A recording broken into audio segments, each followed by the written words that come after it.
Hey there, fellow travelers. Welcome to the Tolkien Road, episode 243. Greta, what's up? Hey. What is up? Oh, gosh. I should have prepared something. Well, I'm not surprising you with that question at this point. I know, which is why I'm doubly embarrassed that I have no good response. But okay. I guess just, the usual. All right. Yeah, how about you? The usual. Cool. That works for me, too. Aight. So, on this episode, we are continuing our journey through the History of Middle-earth series as we examine the second half of Volume 9, Sauron Defeated, which is the fourth and final volume focused on the textual history of The Lord of the Rings.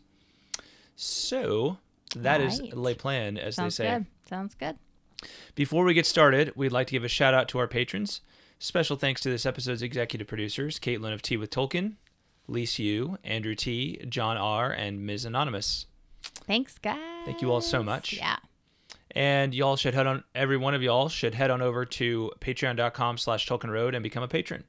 Sign up and get cool perks like audio recordings of my two books, Tolkien's Requiem and Tolkien's Overture. So head on over to patreon.com/TolkienRoad and check it out. iTunes. Subscribe, rate, and review us on iTunes. Got a few more ratings in, so we're getting close to 300 over there. So give us... head on over there and help us get to 300 by the next episode.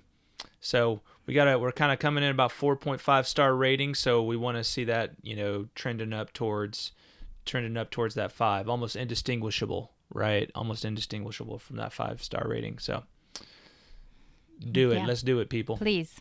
And it's time for the weekly Tolkien Road Air 5 for all those watching us on YouTube. All right. So Here we go. Here we go. 3, 2, 1. There we go. Nice. Awesome. Got to make sure you get that hand all the way in there next time, though, Greta. I was really trying hard this time. Maybe you should do it with your, even though you would normally, left hand. just so it's easier to get it in there, Should we do it again? Yeah, I think that's good enough for now. Okay. Yeah. Are you sure? Yeah. I'm a perfectionist, and now I'm uncomfortable. All right, we can do it again. All right. Thanks. 3, 2, 1. There you go. Nice. Okay. So you got a bonus. A bonus Air 5. So you too can be a part of the weekly Tolkien Road Air 5. Just head on over to our YouTube channel where this episode is posted. And while you're at it, subscribe and click the notify bell for our channel. Leave us a comment. Look at some past episodes. Leave comments over there. And you can also check out the rest of our video library on YouTube while you're over there as well. So we're past 600 subscribers over there, and we want to get to 1,000 as quickly as possible. So make sure you subscribe, right? Just takes a second to head on over there and subscribe to YouTube. Even if you're subscribed to us somewhere else on another channel, subscribe to us over there because that's where you can watch us. And we want to start doing some fun stuff like live streaming over there and that kind of thing. Yeah. So eventually. Yeah. So yeah. Cool. All right, stick around to the end of the episode for correspondence. Greta, you ready to defeat Sauron Defeated? I'm as ready as I'll ever be. All right. All right, let's do it. Do it. Yes. On the last episode, we looked at the first part of Sauron Defeated, which essentially completes our survey of the history of Lord of the Rings. On this episode, we're going to look at parts 2 and 3 of Sauron Defeated, which focus on the Notion Club papers and the Drowning of Anadûnê. As a reminder, the title Sauron Defeated has a dual meaning. First, it refers to the late Third Age defeat of Sauron with the destruction of the ring, and second, it refers to the earlier defeat of Sauron as part of the downfall of Númenor. So let's take these two parts one at a time. All right, so what are the Notion Club papers? Greta, got any guesses as to what the Notion Club papers are? I remember that Marilyn sent us an email about this. She did. Recently. Yes. And I believe the name. Okay, I don't know that I'm answering your question, but I remember the word notion is like another form or a translation of inklings. Well, yeah, it's another word for inkling. Yeah. Yep, and that's all I remember. Okay, well that's pretty good. Okay. So thanks. And actually, that kind of gives a little clue to what this is all about. So in a July 1946 letter to Stanley Unwin, Tolkien wrote the following. 146, here we go. He wrote, I have in a fortnight of comparative leisure round about last Christmas written 3 parts of another book taking up in an entirely different frame and setting what little had any value in the inchoate Lost Road. Gonna have to look that word up, which I had once the impudence to show you. I hope it is forgotten, and other things beside. I hope to finish this in a rush, but my health gave way after Christmas. Rather silly to mention it till it is finished, but I am putting The Lord of the Rings, the Hobbit sequel, before all else, save duties that I cannot wriggle out of. All right, so first of all, got to look up what that word inchoate, because every time I see that word, I wonder what it means and how to pronounce it. All right, here we go. Inchoate. Inchoate. There we go. Inchoate. I feel like we've even done that one on this show before. We may have. Adjective, just begun and so not fully formed or developed. Rudimentary. Rudimentary. Inchoate. Inchoate. Inchoate. Almost So- like incomplete. Like inchoate. Yes. Okay. Indeed. Yeah, so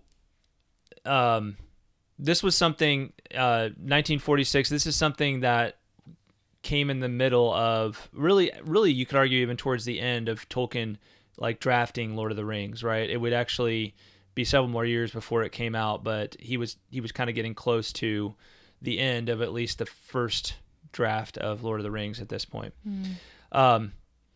Essentially, the Notion Club papers are a reworking of what began in the late 1930s as The Lost Road. As you'll recall from episode 238, The Lost Road was a time travel story that Tolkien began composing in the late 1930s.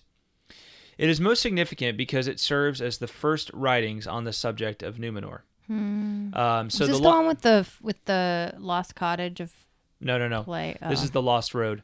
So this is the one we looked at on episode 238, and it's volume 5 of the History of Middle-earth, right? Okay. And it's kind of one of these things that Tolkien started writing wrote right before he started writing Lord of the Rings. So what that means is that with the Notion Club papers, Tolkien begins to take up the story of Númenor once again after a long hiatus, and on the other side of composing Lord of the Rings, right? So with The Lost Road, we got the first inklings, the first notions of Númenor, right? And then with the Notion Club papers, he's coming back to that legend of Númenor, and he's starting to develop it a little more. However, with the Notion Club papers, you get this really extensive frame narrative, right? And we'll talk about that in just a second. On this note, it's interesting to remember that with The Lost Road, Númenor originally played little to no role in the Middle-earth legendarium. However, with the Notion Club papers being composed late in the writing of Lord of the Rings, we can start to see how the legend of Númenor came to be introduced into the history of Middle-earth, right? So it's interesting because, we start out, if you kind of look at the grand scheme of things, Tolkien early on composes the stories of the First Age, right? That's kind of what he's focused on in the early part of his adult life. He writes The Hobbit, not even intending it really to be part of that world, and he includes a few little references to other things, and that's the late 30s. That leads to the Lord of the Rings and this development of this Third Age, mythology that he then starts to connect back to the First Age. And then with The Lost Road, he picks up the legend of Númenor, and that becomes the big legend of the Second Age, right? Gotcha. Okay. And so it all kind of came together in this roundabout way, over time. So over several decades, really. Now, what about the title? So we talked about the title just a minute ago. Well, it's essentially to the frame narrative of the story Tolkien envisioned. What did I mean to say there? Now, what about the title? It's essentially the frame narrative of the story Tolkien envisioned, right? Okay, so are you talking about the title? I Notion didn't Club? write that down correctly. Sorry. So I'm trying to figure out what the heck I was trying to say right there. But the Notion Club refers to the greater frame narrative that surrounds the Legend of Númenor. Because you're like, what could be kind of a more boring, as opposed to the Legend of Númenor? It's like the Notion Club papers. I mean, that sounds like,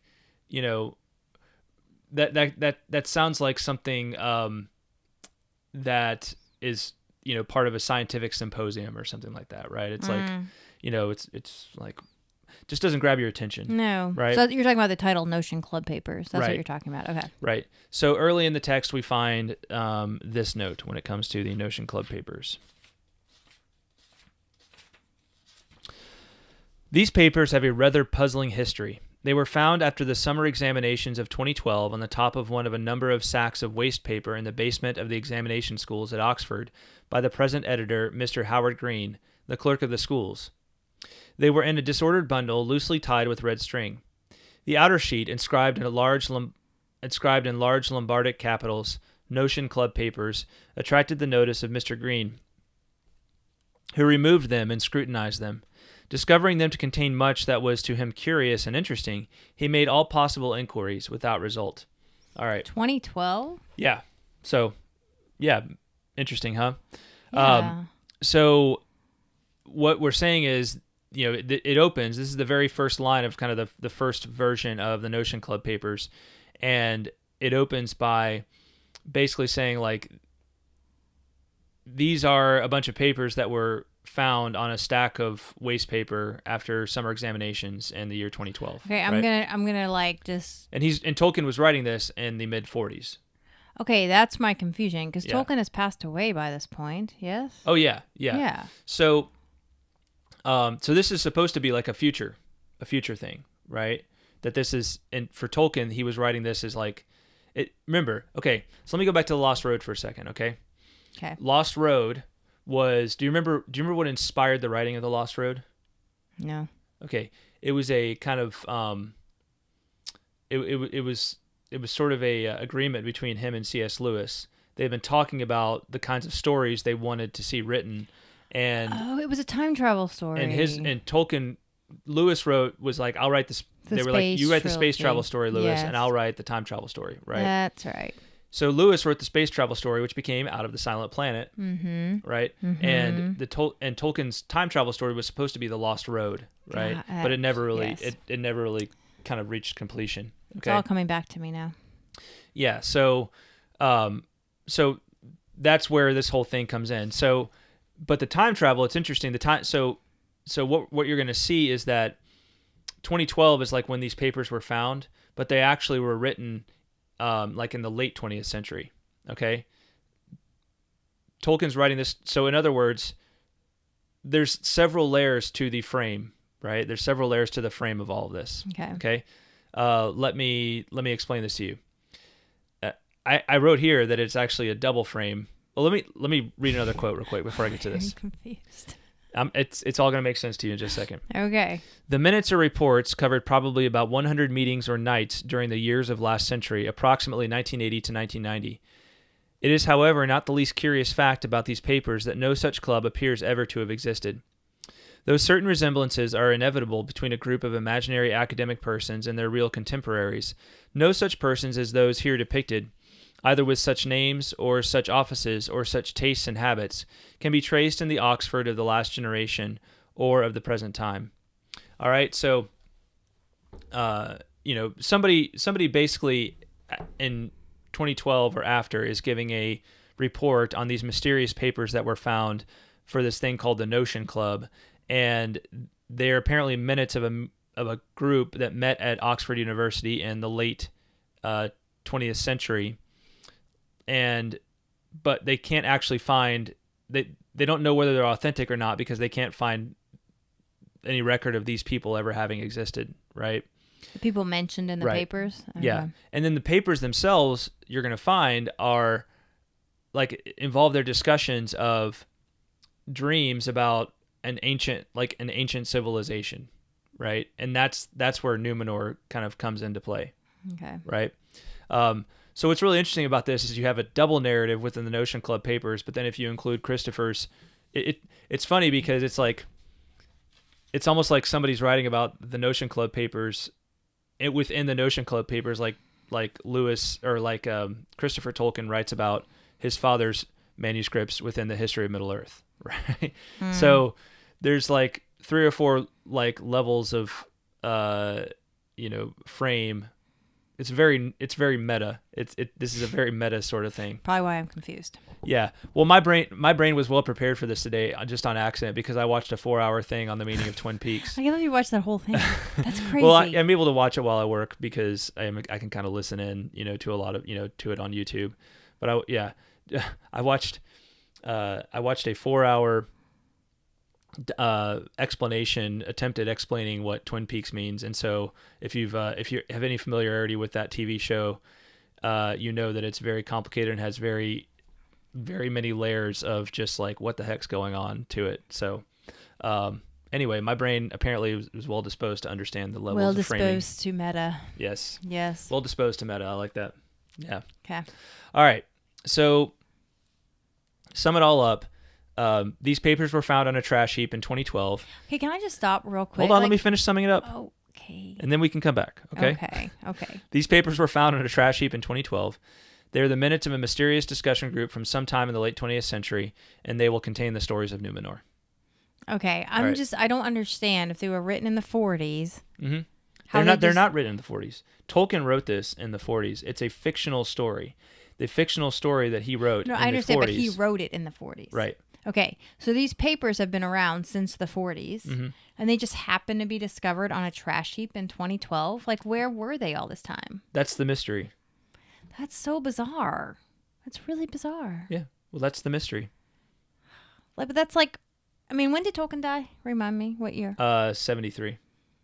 Okay, so he's been dead for almost 30 years. 40 years. Right. But he's not a part of the story, right? I understand. He's the author of the story. But how did they manage to get lost and found in this weird way? It's just I don't know, because we haven't read the entire Notion Club papers yet. Okay, but the mystery is in the papers? The answer to the mystery is in the papers? This is an incomplete thing, right? So I don't know if he was going to answer that question at some point, okay, or if this was just supposed to provide a convenient, mysterious frame for the rest of the story, right? Okay. It's just weird that they were that they were lost track of for so long. Mm-hmm. That's all. I'm done. Really? Are you? I am. No, I am. My brain is sure. clearly not disposed to meta today, so I apologize. No, it's all good. It's definitely a little confusing. But I will say I find it kind of fascinating. Little aside, I just have to say I love how we find with Tolkien continual reference to his stories, to his creative stories, being jotted down in exam books or on the backs of papers to be graded. Even within the Notion Club papers, it's like it was after the summer examinations of 2012, we found these papers on a stack of waste papers at Oxford University, right? I feel like Tolkien was trying to tell us something even there, more so than grading tests is boring, right? Maybe I'd rather be doing something else. And it's like maybe there's better use for all of this knowledge than just kind of the academic use of it, than just the memorization and regurgitation of it. Yeah, maybe it's supposed to transform us in some way. Oh, right? Okay, it's very Tolkienian. Yeah. How did they know that he wrote them? That he wrote the Notion Club papers? Yes, because they were in his writings. I guess in his handwriting. Yeah. But it doesn't have his name anywhere. Well, not on this cover here, but I mean. Okay. Yeah, it was just in it. I don't know. I don't have. I'm sure it's in here somewhere because it's a pretty long section. But yeah, I didn't give the background on like the manuscripts or whatever. So gotcha. You want to call that into question? No, I'm just wondering if this could have been a prank of some kind. It's too long and complex to have been a prank. Okay. I just don't like. You think somebody like wrote this and put it in there? I'm not saying that I think that. I'm just kind of, throwing out the possibility. I'm just saying, do you think it was Tolkien's prank or do you think it was somebody else's prank? Somebody else's prank trying to make us think it was Tolkien. I don't think that's true. I mean, remember, this stuff likely would have been written down in a lot of handwriting, which would have been similar to Tolkien's handwriting. So somebody would have had to go really far out of their way to pull this off. Gotcha. So okay. Yeah. All right. It should be noted that it appears that we are dealing with a strange mix of truth and fiction. For example, the actual book, Out of the Silent Planet, is referred to in the text, but the characters are too young to be actually the Inklings. Most of them, there's actually like a little table early on in the Notion Club, which gives the birth dates of a lot of the people who were members of the Notion Club and like gives a little short bio of each of them. And most of them were born in either the late 20s or the 30s. Even one who was born in the 40s, right? So, or a couple that were born in the 40s. So these, of all of these figures, like it seems pretty clear they're writing sometime in like the 70s or the 80s, right? But even then, I guess part of what's going on here is there's not only like the legend of Númenor that gets worked into this, but there's just kind of like they have these really interesting discussions and who are these people and where did these papers come from, right? Mm-hmm. Yeah. So yeah, I like the concept. I mean, I really do. I like the concept of the story and trying to, the mystery of like trying to figure out where these things. So basically, there's characters that kind of travel back in time to a place that we come to know as Númenor. I don't know if I'd say they travel back in time. At least not. I mean, maybe they do. I haven't read this closely enough yet. But from what I gather, one or many of them have dreams that they're trying to kind of work out and figure out what's going on with these dreams, and and so and there's Númenor is a part of the dreams. And they kind of discuss that at the Notion Club. Right. And the dreams involve Númenor, or what we come to know as Númenor. So let's get to that, right? Okay. And so we get to Númenor through their discussions, and so I'm going to read a little snippet that will kind of give you some of that. Okay. All right. And this is one of the Notion Club members talking. There are good dreams, apparently of the sort I mean, quoted in books. My own were not so good. The ones I used to remember when awake, that is. They were only significant fragments, more statically pictorial, seldom dramatic, and usually without figures of humane shape. Though I sometimes retained the memory of significant words or sentences without any scenery, such as I am full of sovereign remedies. That seemed a wise and satisfactory utterance. I have never yet found out why. Here are some of my fragments of this kind. There is the empty throne on the top of a mountain. There is a green wave, white-crested, fluted and scallop-shaped, but vast, towering above green fields, often with a wood of trees, too. That has constantly appeared. I saw several times a scene in which a wide plain lay before the feet of a steep ridge on which I stood. The opposing sky was immense, rising as a vertical wall, not bending to a vault, ablaze with stars strewn almost regularly over all its expanse. That is an omen or presage of catastrophe. A dark shape sometimes passes across the sky, only seen by blotting out the stars as it goes. Then there is the tall, gray, round tower on the sheer end of the land. The sea cannot be seen, for it is too far below, too immeasurably far. But it can be smelt. And over again, in many stages of growth and many different lights and shadows, 3 tall trees, slender, foot to foot on a green mound, and crowned with an embracing halo of blue and gold. And what do you think they all mean? Asked Frankly. It took me quite a time, far too long, to explain the very minor story of the librarian, said Raymer.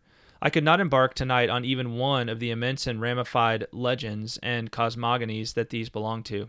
Not even on the green wave? said Loudon. But Raymer did not answer him. Are the blessed trees religious symbolism? Asked Jeremy. No, not more than all things mythical are. Not directly. But one does sometimes see and use symbols directly religious, and more than symbols. One can pray in dreams or adore. I think I do sometimes, but there is no memory of such states or acts. One does not revisit such things. They're not really dreams. They're a third thing. They belong somewhere else, to the other anchorage, which is not to the body, and differ from dreams more than dream from waking. So that's just a little snippet of this. There's a good bit, but I mean, it's vastly different sort of writing from Lord of the Rings. Yes. Yeah. But at the same time, there's a lot of like just conversations in Lord of the Rings, long conversations in Lord of the Rings. That's true. And I like this that they're all kind of together trying to figure out what's going on with these things, right? Because they're all having similar dreams. Yeah. Is that right? Yeah. Yes. Yeah. So it's through these dreams and the discussion of them that we come to know the story recognizable to us as that of Númenor, though it's in very like kind of pictorial, like snippet little fashion. Okay. So there's a lot here about the Notion Club papers, and honestly, I could see us doing a deep dive on this in the not too distant future. It's very different from Lord of the Rings, but the discussions seem, from what I've read, to be pretty fascinating. So I'm going to definitely bookmark this one and hopefully come back to it fairly soon. Try to give it a good close read myself here soon. All right. Cool. All right, and then the other part is called The Drowning of Anadûnê. So I'm not going to spend too much time on this one, but I will say this. So let's look at... So what we have with The Drowning of Anadûnê section is several different texts that are fairly recognizable as precursors to what we now know as Akalabaith. What I found most interesting about this part was section 5, entitled The Theory of the Work. In that section, we find this note from Tolkien. Evil reincarnates itself from time to time, reiterating, as it were, the fall. There were Enkeldim once on earth, but that was not their name in this world. It was Eladai in Númenor and Eldar.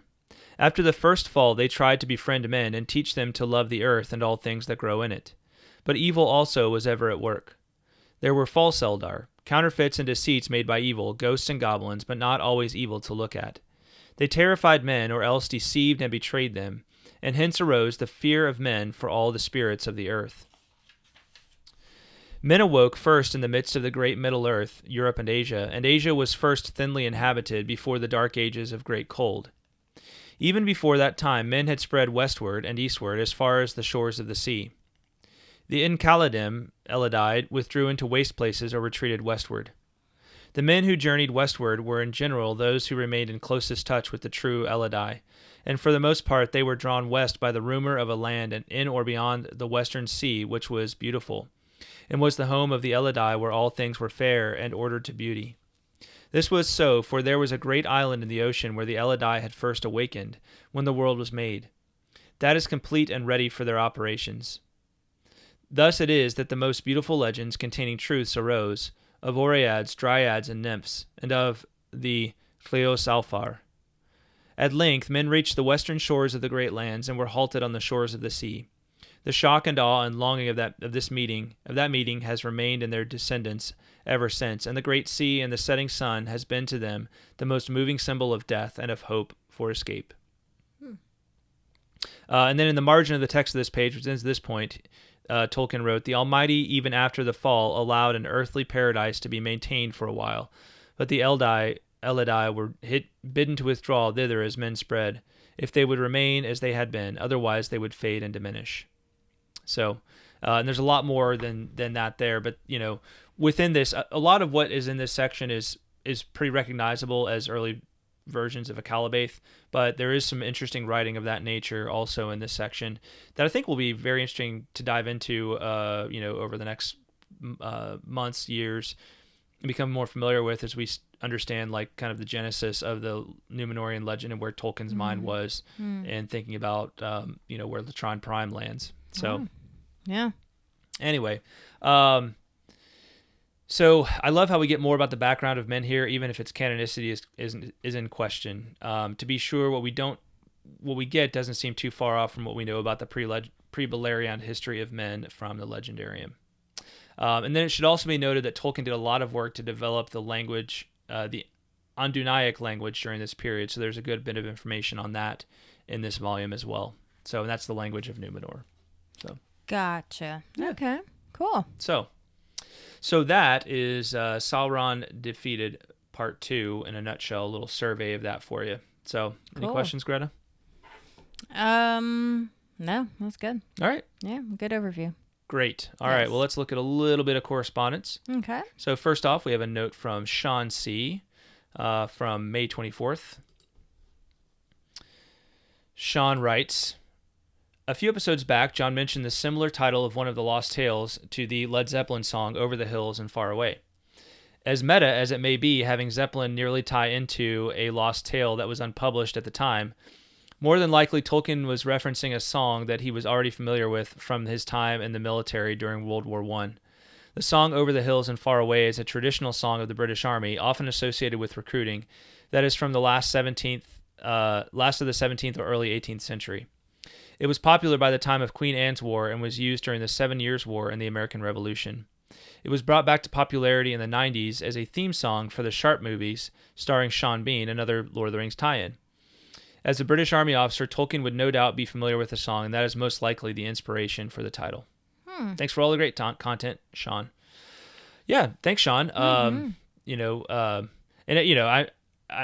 never really imagined that it was necessarily like, it's certainly that Tolkien like named his story after the Led Zeppelin song, because obviously they came decades later. Right. I wondered though if because Led Zeppelin is known for tying in for having tied in their music sometimes to Tolkien's Legendarium.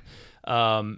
Maybe there was a connection there, but that wouldn't really seem possible because they wrote that song in like the early 70s, and the History of Middle Earth first volume didn't come out until the early 80s. So there was a good decade, unless they had some kind of insider knowledge, right? But some foreknowledge. it doesn't really seem like Tolkien and Robert Plant were like hanging out all the time. It doesn't really seem like he would have been into that scene. Tolkien would have been very into that scene, given what we know his feelings on like the Beatles and that kind of thing from even earlier. So, but that's definitely interesting. I kind of want to find a recording of the British Army song, the British Army version. Yeah. So I feel like somebody else mentioned something similar to this as well, like another poem in a previous piece of correspondence, but I can't remember exactly when that might have been. So.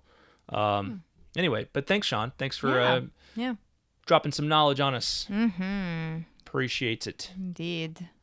All right. Next up, we have a note from Jennifer, longtime listener, longtime correspondent Jennifer. Jennifer left a couple of comments on our most recent episode on the website.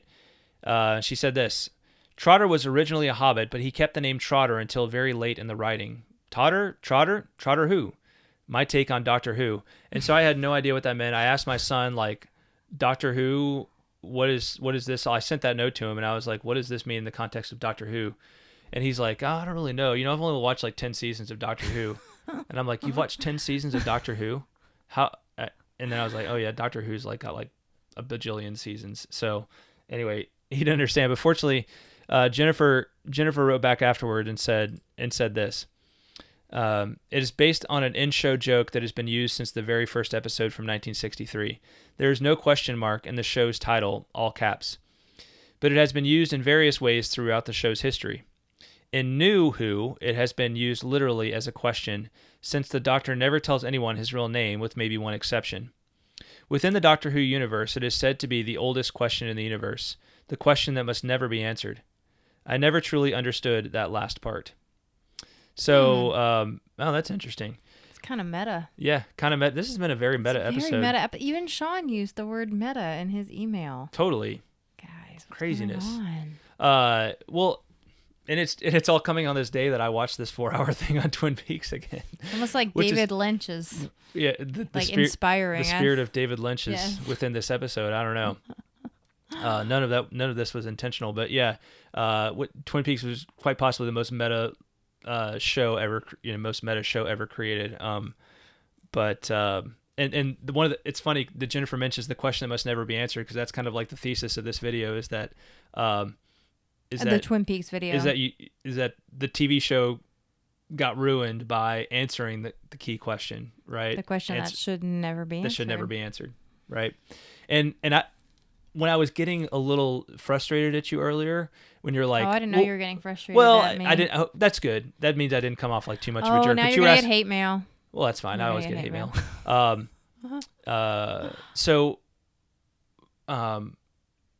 I guess the reason I was because it's like you were asking this question of like, well, why can't he just tell? Like, it's almost like, why can't he just tell us where these papers came from? Why does it have to be this elaborate thing? And I'm like, because that's the mystery. That's the thing that makes it so interesting, right? In Twin Peaksian terms, that's the fish in the percolator, right? Right. That's like how it got there in the first place. But see, that's also, and I enjoyed Twin Peaks, but you enjoyed it way more than I did, which means that I think you can just handle mystery much better than I can. Well, I think we've always kind of known that about the two of us, is that I'm much more into like that's one of the, as I frequently say, one of the things that draws me to Tolkien most is the depth and the unending mystery of so many things within the Legendarium, right? He ties up some loose ends, but not all of them. Right. And that just makes my head hurt. Yeah. I want it all answered. I want a nice little package tied with a bow. Yeah. And be like, here we go. But don't you get like doesn't it kind of make sense how like if you answered the like most fundamental question, that it kind of it's the end, right? You're done. That's true. There's right? nowhere to go from there. Right. Yeah. No, you're absolutely right. Yeah. On one hand, that makes me think of Lost and like never really answering any of the questions of that show. But see, that you didn't like that. Well, I didn't, because I felt like they didn't answer. Like I feel like you got to answer some things. Answer some. Yeah. But I also just kind of felt like they were just completely making it up as they went along with that. Like there was no like underlying concept of what this is really all about. It's just like, okay, this is going well. Let's just keep the Shaggy Dog story going. All right. Anyway, interesting. We digress. Yes, but Jennifer, thank you for that. Yes, and thank you for educating us a little bit on the on some basic Doctor Who. I haven't even seen one. I've seen a few. The kid, I've like sat in with the kids watching a few episodes, every once in a while. But they haven't really been into Doctor Who for the last several years. Yeah. It was kind of a phase. Yeah. Yeah. So I didn't know it was still going on. Oh yeah, it's like one of the longest running TV shows. That's pretty impressive. I think they like. It was on for a long time, then maybe went off the air, and then came back a while ago, and has been on ever since. And so interesting. Yes, cool. indeed. Yes, indeed. All right, and our last comment is from a longtime listener left on our YouTube channel. Here we go, and this is from. So he goes by Messianic Jiu-Jitsu on his YouTube channel. Jew spelled Jew. Yeah, well, Messianic Jew, which is a yes. And then Jitsu, so it's a play on Jiu-Jitsu. That's really clever. I like that. And he says, much love, Tolkien Road fam, listening now. So nice. Yeah, that's very cool. Yeah, so I love that. Thanks a lot. Yeah. Thanks for the love across the YouTube channels, and I hope you enjoyed the episode you listened to. So. Or did he watch it? Or that he watched, or that he listened to and watched. As he was doing something else, he was listening to it. But it was video. Right? In the background. Yeah. There's so many different possibilities. Mm-hmm. Yep. Word. Cool. All right. Well, we'd love to hear from all of you. TolkienRoadPodcast@gmail.com, TolkienRoad.com, Facebook, Twitter, YouTube, etc. That's all for this episode. Thank you to our amazing patrons, especially the following: Caitlin of Tea with Tolkien, Lise U, Andrew T, John R, Ms. Anonymous, Shannon S, Brian O, Emilio P, Zeke F, James A, James L, Chris L, Chuck F, Azia V, Ish of the Hammer, Teresa C, David of Pints with Jack, Jonathan D, Eric S, Joey S, Eric B, Johanna T, Eric M, Durenayer, Robert H, Paul D, Jacob S, and Julia, as well as those celebrating their patron anniversary in May: Ms. Anonymous, Joshua Y, Donna S, Rebecca R, James R, and Ty M. Thanks, y'all. Thank you, guys. And thank you to everybody who's listening. We will talk at you next time. Bye. Bye-bye, everybody.